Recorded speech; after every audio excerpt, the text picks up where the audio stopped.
नमस्कार दोस्तों, मेरा नाम है राजीव और आप देख रहे हैं इस हिंदी मीडियम को। तो मैं उम्मीद करता हूं कि आप अच्छे होंगे, अच्छे से स्टडी कर रहे होंगे। आज मैं आपको बताने वाला हूं कि बायोलॉजी के जो मोस्ट इंपोर्टेंट क्वेश्चन है वो मैं आपके लिए लेके आया हूं। ये बोर्ड एग्जाम में 100% आने वाले हैं, तो इन क्वेश्चन को आप याद कर लीजिए।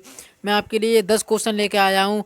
आज थोड़ा काम की वजह से मैंने आपके लिए वैसे 50 क्वेश्चन लेके आऊँगा, आपके लिए मोस्ट इंपोर्टेंट क्वेश्चन लेके आऊँगा।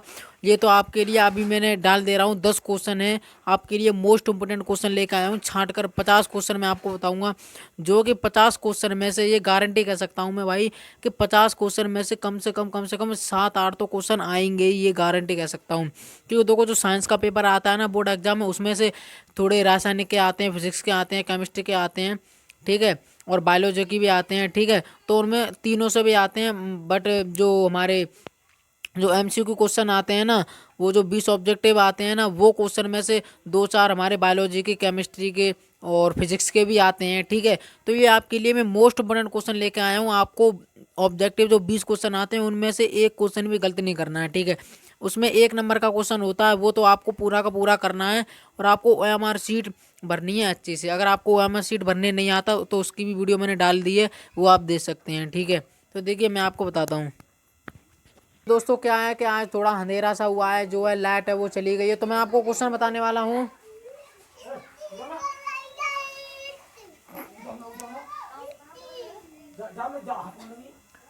इन्हें बाहर निकाल दो, जो बातचीत करेंगे।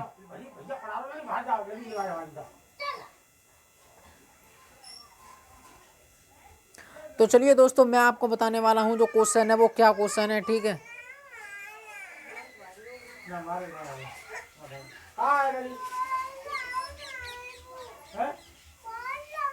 हाँ बोलिए, जाओ ना टिप्पा करिए, नहीं कर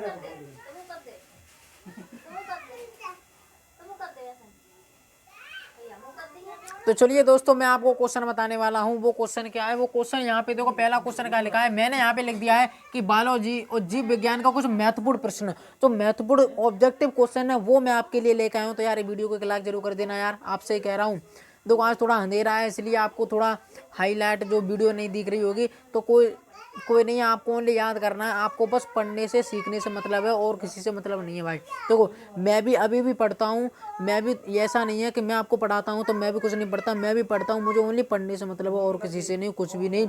बस कॉलेज से आना और कॉलेज जाना आना बस, और पढ़ाई करना, और थोड़ा बहुत काम भी करते हैं, ऐसी कोई बात नहीं यार। तो चलिए देखो, यहाँ पे क्या लिखा है कि मनुष्य में पाचन क्रिया प्रारंभ होती है, ठीक है। यहाँ पे क्वेश्चन क्या लिखा है कि मनुष्य में भाई जो पाचन क्रिया होती है वो कहाँ से प्रारंभ होती है, अमाशय से होती है कि मुख से होती है कि छोटी आंत से होती है कि बड़ी आंत से होती है, वो कहाँ से होती है, तो वो हम जानेंगे बेसिक से, ठीक है।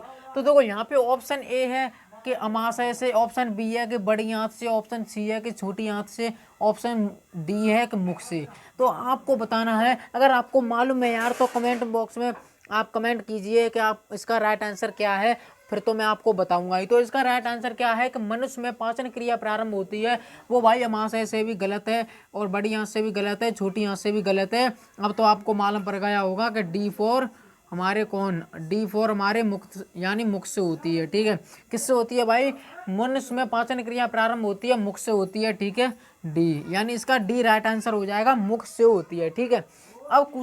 अब हमारा दूसरा क्वेश्चन क्या है कि अमाशय में पाचन के लिए आवश्यक अम्ल है, यानी अमाशय में जो पाचन के लिए हमने कोई भोजन खाया, ठीक है, हमने दाल रोटी खाई, तो पाचन के लिए भाई उसे गलाता कौन है, उसे कौन कान क्या करता है, उसका नाम बताओ। उसे कौन गलाता है भोजन को, हमने भोजन खाया, रोटी खाई, सब्जी खाई, मुर्गा कौक पता नहीं क्या क्या खाया, जो लोग खाते हैं, तो वो पचाने का काम कौन करता है, तो वो ऑप्शन ए है कि हाइड्रोक्लोरिक अम्ल, ऑप्शन सी सल्फ्यूरिक अम्ल, ऑप्शन सी नाइट्रिक अम्ल, ऑप्शन डी एसिटिक अम्ल। तो आपको बताना, अगर आपको मालूम है तो आपको कमेंट बॉक्स में बताइए, ठीक है। तो इसका राइट आंसर हो जाएगा हाइड्रोक्लोरिक अम्ल, ठीक है, ए। इसका राइट आंसर हो जाएगा हाइड्रोक्लोरिक। जो हमारा HCl है ना भाई, ये हमारे जो अमाशय में पाचन के लिए, यानी भोजन को है ना, हम भोजन खाते हैं तो उसको भाई ये बिल्कुल गला देता है, तब ये पाचन करता है, यानी हाइड्रोक्लोरिक है, ठीक है। आपको समझ में आया? मैं उम्मीद करता हूँ, हम आशा करते हैं कि आपको समझ में आया होगा। अब क्वेश्चन तीसरा है। देखो यार, मेरे पास बोर्ड छोटा है, तो इसलिए मैं इस पर लिखे आऊँ, ठीक है। और क्वेश्चन तीसरा है कि वसा का पाचन मुख्य रूप से होता है। क्या होता है भाई? वसा का पाचन मेरे भाई मुख्य रूप से होता है तो वो किससे होता है? ऑप्शन ए है मुख से होता है, ऑप्शन बी है बड़ी आंत से होता है, ऑप्शन सी छोटी आंत से, कि ऑप्शन डी अमाशय से। तो आपको ये बताना है कि जो वसा का पाचन है भाई, वसा का पाचन, जो हम वसा तो बोलिए जो आपको मालूम है तेल घी भी बताने क्या होता है, वो हम खाते हैं। तो वसा का पाचन मुख्य रूप से होता है, किससे होता है?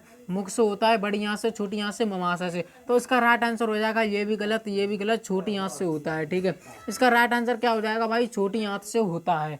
ठीक है, इसका राइट आंसर सी फॉर चच्चा विधायक। ठीक है, छोटी आंत से होता है। और क्वेश्चन हमारा है कौन सा? चौथा क्वेश्चन। क्वेश्चन चौथा है कि रक्त में ऑक्सीजन का परिवहन होता है। ठीक है, जो रक्त में जो हमारा जो ब्लड है भाई, उसमें ऑक्सीजन का परिवहन कैसे होता है, यानी ऑक्सीजन उसमें कैसे जाती है भाई, ये तो बताओ। तो इसका राइट आंसर क्या है आप कमेंट में बताएं। अगर आपको मालूम है, नहीं मालूम है तो मैं आपके लिए खड़ा हूँ, मैं आपको बताऊंगा, डोंट वरी। ठीक है, तो रक्त में ऑक्सीजन का परिवहन होता है, वो किसके द्वारा होता है भाई? ऑप्शन ए प्लेटलेट्स द्वारा, ऑप्शन बी प्लाज्मा झिल्ली द्वारा, सॉरी ऑप्शन बी कि प्लाज्मा द्वारा, ऑप्शन डी WBC द्वारा, कि ऑप्शन डी हीमोग्लोबिन द्वारा। ठीक है, किससे होता है? तो वो होता है भाई, ये भी गलत हो जाएगा, ये भी गलत, ये भी गलत। अब हमारे पास बचा डी, तो यानी इसका राइट आंसर क्या हो जाएगा हमारा? हीमोग्लोबिन द्वारा। भाई रक्त में जो ऑक्सीजन का परिवहन होता है ना, वो हीमोग्लोबिन द्वारा होता है। ठीक है, और जो रक्त हमारा जो लाल होता है वो हीमोग्लोबिन के कारण होता है, ये तो आपको मालूम होगा। अब हम आते हैं अपने कौन से क्वेश्चन पे? पांचवें क्वेश्चन पे आते हैं। तो चलिए दोस्तों, अब हम आते हैं अपने पांचवें क्वेश्चन पे। पांचवा क्वेश्चन हमारा क्या कह रहा है, उस क्वेश्चन को हम समझेंगे। ठीक है, तो इस वीडियो को यार लाइक जरूर कर देना, आपसे कह रहा हूँ। तो यार लाइक कर दो यार, रिक्वेस्ट करता हूँ। ठीक है, और देखो ज़्यादा से ज़्यादा वीडियो को शेयर जरूर कर देना यार, देखो शेयर कर दिया करो, तो आपके जो दोस्त हैं वो भी देख सकें कि क्या इंपॉर्टेंट चीज़ है, क्या है, तो उसे भी शेयर कर दिया करो। ठीक है, हाँ देखो, तो देखो यहाँ पे क्या लिखा है कि यहाँ पे लिखा है प्लाज्मा झिल्ली, सॉरी यहाँ पे क्या लिखा है? प्लाज्मा का मुख्य घटक है, यानी ऑप्शन ए है कि जल है, कि option B protein, option C लवण, ऑप्शन डी हार्मोन। यानी प्लाज्मा का जो मुख्य घटक है, प्लाज्मा का भाई क्या इसमें पाया जाता है, वो क्या मुख्य घटक है, वो क्या ऐसी चीज़ है, उसका नाम बताओ भाई। तो प्लाज्मा का मुख्य घटक क्या है भाई? ऑप्शन ए है जो वही हमारा क्या है? जल। ठीक है, ऑप्शन ए है क्या है? जल, तो यही हमारा राइट आंसर हो जाएगा।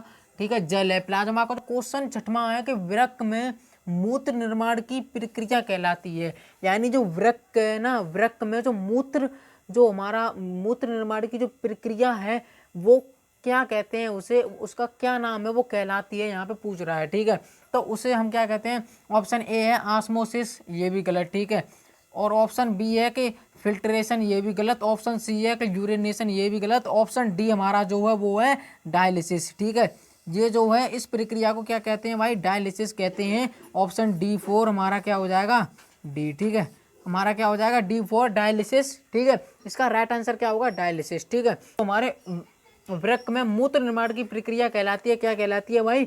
डायलिसिस कहलाती है। ठीक है, अब देखो यहाँ पे क्वेश्चन क्या है? सातवां के पसीना निकलने में सहायक होता है। ठीक है, अब मेरे भाई आप ये बताओ, तो पसीना निकलता है वो किसके कारण निकलता है? कि कुछ तो होगा भाई, कुछ तो कारण होगा क्यों निकलता है। ठीक है, तो यहाँ पे क्या लगा? पसीना निकलने में सहायक होता है, क्या ऐसी चीज़ है जो निकलने में सहायक होता है? ठीक है, तो भाई यहाँ पे लिखा है फेफड़े की वजह से निकलता है, कि त्वचा की वजह से, कि वृक्क के सहायक के यकृत से। तो हमारा जो ऑप्शन ए है वो भी गलत, ऑप्शन बी जो हमारा है वो बी। ठीक है, B4 क्या होगा भाई? त्वचा। ठीक है, हमारा क्या होगा? त्वचा। तो हमारी जो पसीना निकलता है वो त्वचा पे ही तो निकलता है, अगर ये नहीं होगा भाई, हड्डी होगा तो कैसे निकल आएगा उस पर? नहीं निकलेगा ना, तो त्वचा। ठीक है, इसका राइट आंसर क्या होगा? त्वचा। ठीक है, पसीना निकलने में सहायक होता है, वो क्या होता है भाई? त्वचा। ये तो बहुत इंपॉर्टेंट क्वेश्चन है और बहुत सरल भी है यार, इजी भी है, इसे तो आप तुरंत याद कर लोगे। ठीक है, हाँ अब आते हैं अपने आठवें क्वेश्चन है कि पौधों में प्रोटीन का परिवहन होता है। ठीक है, यानी जो पौधों हैं उनमें प्रोटीन का परिवहन कैसे होता है, कैसे पहुंचता है? तो वो क्या है भाई? कि जाइलम के द्वारा पहुंचता है, कि एपिडर्मिस के द्वारा पहुंचता है, कि कैम्बियन के द्वारा पहुंचता है, कि फ्लोएम के द्वारा पहुंचता है? अब मेरे भाई ये बताओ। ठीक है, तो इसमें राइट आंसर क्या होगा भाई? जाइलम है वो तो गलत है बिल्कुल, एपिडर्मिस भी गलत है, कैम्बियन भी गलत है। हमारा क्या होता है? फ्लोएम द्वारा होता है। ठीक है, क्या होता है? फ्लोएम द्वारा, क्योंकि जो जाइलम होता है वो तो जल को पहुंचाता है। ठीक है, फ्लोएम क्या करता है? भोजन को। ठीक है, तो हमारा राइट आंसर क्या हो जाएगा? फ्लोएम। यानी पौधों में प्रोटीन का परिवर्तन, पौधों में प्रोटीन का परिवहन होता है, वो किसके द्वारा होता है भाई? वो किसके द्वारा होता है? वो होता है फ्लोएम के द्वारा। ठीक है, डी। इसका राइट आंसर क्या हो जाएगा, डी, यानी फ्लोएम के द्वारा होता है, जो पौधों में प्रवहन होता है। ठीक है, जो पौधों में प्रोटीन का प्रवहन होता है वो किसके द्वारा होता है, फ्लोएम द्वारा। ठीक है, और क्वेश्चन नंबर हमारा 9 है कि शरीर में सबसे बड़ी धमनी, शरीर में सबसे बड़ी धमनी है, ठीक है, वो कौन सी है, जो हमारे शरीर में सबसे बड़ी धमनी है वो उसका क्या नाम है भाई, उसका नाम बताओ। सबसे बड़ी धमनी कौन सी है, कि फुफ्फुस धमनी है, कि महाधमनी है, कि फलाना धमनी है, कौन सी धमनी है वो बताओ आप। तो कैरोनरी धमनी है कि कैरोटिल धमनी है। ठीक है, तो आपको बताना है। तो देखो हमारी जो फुफ्फुस धमनी है ये तो बिल्कुल भी नहीं होगी, ये भी गलत है। जो हमारी कोरोनरी धमनी है ये भी गलत होगी भाई। जो हमारी महाधमनी है वो राइट आंसर हो जाएगा, C4 भाई, क्या होगा, महाधमनी। ठीक है, राइट आंसर क्या होगा भाई, सी। यानी आप समझ लो कि जो बड़ा होता है, जो ज़्यादा शक्तिशाली होता है, तो उसे माँ ही कहते हैं। माँ, अगर कोई बंदा, अगर हम तुम कहते हैं कि ये पागल है, तो अगर पागल से भी बड़ा पागल है तो उसे क्या कहते हैं, महापागल कहते हैं। तो ऐसे ही समझ लो कि मानव शरीर में सबसे बड़ी धमनी है वो क्या है भाई, महाधमनी। आप तो ये तो आप अगर याद भी नहीं करोगे तो भी आप ऐसे बता दोगे। ठीक है, महाधमनी। ठीक है, वो जो हमारा क्वेश्चन 10वां है वो क्वेश्चन मैं आपके लिए क्या लिखूँ यार, एक क्वेश्चन पर आपके लिए तो लिखूंगा यार आपके लिए। ठीक है, जो 10वां क्वेश्चन है वो अब मैं आपको दिखाने जा रहा हूँ, तो एक लाइक जरूर कर देना। ठीक है, ये 10 क्वेश्चन आपके बोर्ड एग्जाम में मोस्ट इंपोर्टेंट जो क्वेश्चन है, मोस्ट इंपोर्टेंट क्वेश्चन लेके आया हूँ मैं भाई साहब। जो इन क्वेश्चन में मैं आपको बताऊंगा ना, इन क्वेश्चन में से भाई 100% क्वेश्चन फंसेंगे, ये गारंटी के साथ कह सकता हूँ, वादे के साथ कह सकता हूँ। ठीक है, तो चलिए दोस्तों, अब हमारा जो आता है वो 10वां क्वेश्चन आता है। ठीक है, अब हमारा 10वां क्वेश्चन क्या कह रहा है, ये तो भाई आपके लिए एक लास्ट क्वेश्चन बचा है, तो आपके लिए अच्छे से सरप्राइज है। तो वो क्या है भाई, ये आपके लिए क्वेश्चन ही है। ठीक है, तो यहाँ पे क्या लिखा है, क्वेश्चन भाई, क्वेश्चन 10वां क्वेश्चन है वो क्या है, मनुष्य में वृक्क तंत्र का भाग है जो संबंधित है। ठीक है, ये तो भाई मोस्ट इंपोर्टेंट है। ये क्या है भाई, ये मोस्ट इंपोर्टेंट है भाई ये क्वेश्चन। ठीक है, ये मोस्ट इंपोर्टेंट क्वेश्चन है भाई। देखो वो भी जितने क्वेश्चन थे वो भी मोस्ट इंपोर्टेंट ही थे, बट 10वां क्वेश्चन लास्ट बचा है, तो यार लिख तो लेने दो, मोस्ट इंपोर्टेंट है। ठीक है, तो इसमें क्या है, मनुष्य में जो वृक्क तंत्र का भाग है जो संबंधित है वो निम्नलिखित में से किससे संबंधित है भाई।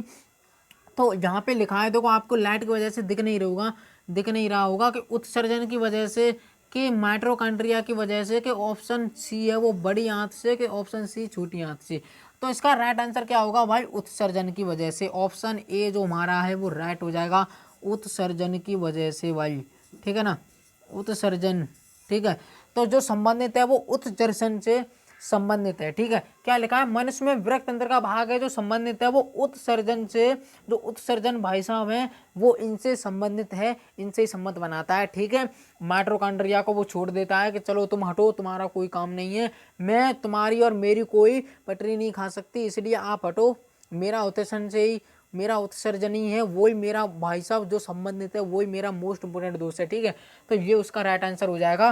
तो यार आज के लिए इतना ही है, नेक्स्ट वीडियो में फिर मिलेंगे। कल हम आपको जो क्वेश्चन है इसी के बायोलॉजी के सारे लघु उत्तरी, दीर्घ उत्तरी, मोस्ट इंपोर्टेंट क्वेश्चन मैं आपके लिए लेके आऊँगा। तो यार वीडियो को शेयर जरूर कर देना और ज़्यादा से ज़्यादा सब्सक्राइब कर देना। तो आज के लिए इतना ही है, नेक्स्ट वीडियो में फिर मिलेंगे। जय हिंद, जय भारत।